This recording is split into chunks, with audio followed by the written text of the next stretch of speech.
Alright, enough talking about VLOOKUP and HLOOKUP. Let's actually use it. It's really hard to really learn these formulas until you practice them on real data. So let's go ahead and get some hands-on practice using the VLOOKUP function. Open up the Section 5 Lookup Reference Excel doc, and we'll work out of there. To recap, I've got my Hitting Data tab, which is organized by player, by year, with a number of hitting metrics from column C through N. And then similarly, I have a Fielding Data tab, by player, by year, with additional fielding metrics here.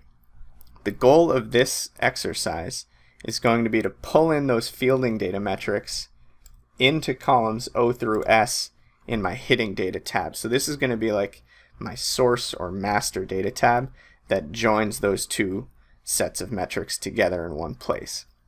So what I can't do is just start writing a VLOOKUP function on the player name, for instance, as my lookup value, because I have the data by year as well. So if I looked up the player name in the fielding data array, it's going to find the first instance of that player, if he played in 2010, for instance, but ignore any later instances.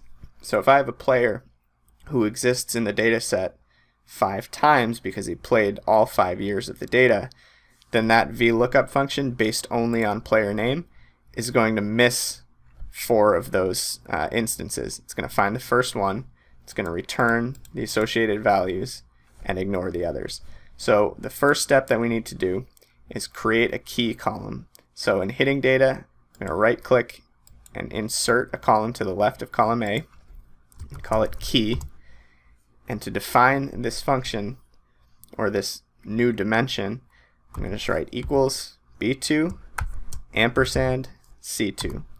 This is called a concatenate function, and it just mashes those text strings together to create a new unique field. So there's 2 things that's important here. 1, it's unique. There's only 1 instance of each of these values in this entire column. And 2, it's in the first column, column A. That's very important if you remember the first rule of the lookup functions. So I'm going to jump to fielding data and do the exact same thing. New column A, call it key. It's going to be equal to B2 ampersand C2. Apply it down. And now I've got my unique common key between both tabs that I can use for my lookup. So the next step that I like to do is just say, all right, let's jump to my lookup data and find which fields or which variables I'm looking to pull into my master sheet. And it's going to be these 5. So I'm just going to paste them here as placeholders. And this is where all my VLOOKUP functions are going to live. So let's start with the position column P. I'm just going to start writing a VLOOKUP. So equals VLOOKUP, open the parenthesis. My lookup value is going to be whatever my key is here, so A2. My lookup or table array, where am I trying to find this player or key name, is in the fielding data from A1 all the way over and all the way down to H12056.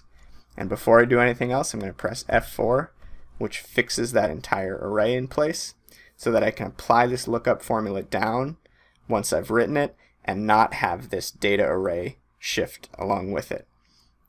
So I'm going to press comma.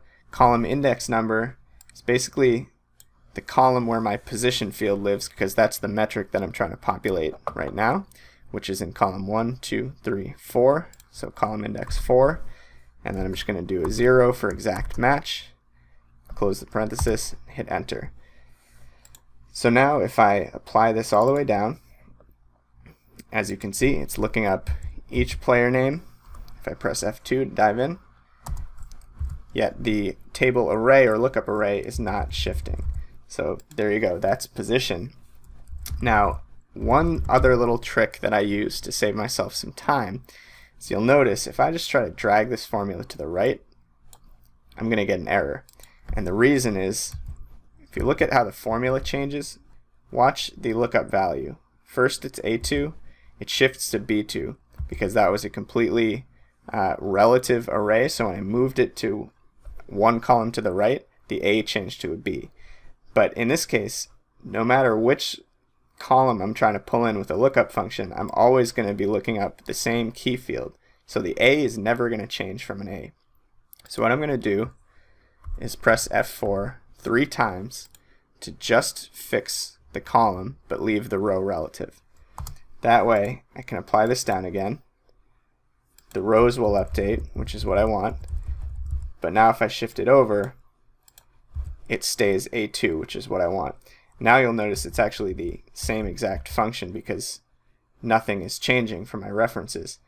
At this point, all I need to do is change the column index number, because remember, position was pulling in the value in the 4th column, putouts is in the 5th column, so I just need to change the 4 to a 5, and there you go. I can apply that down.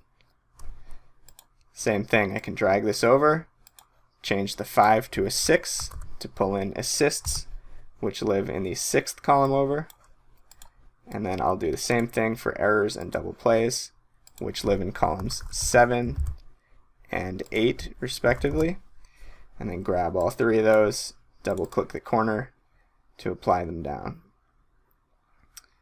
So there you go. I've written a lookup function to pull in my fielding data into one master source tab.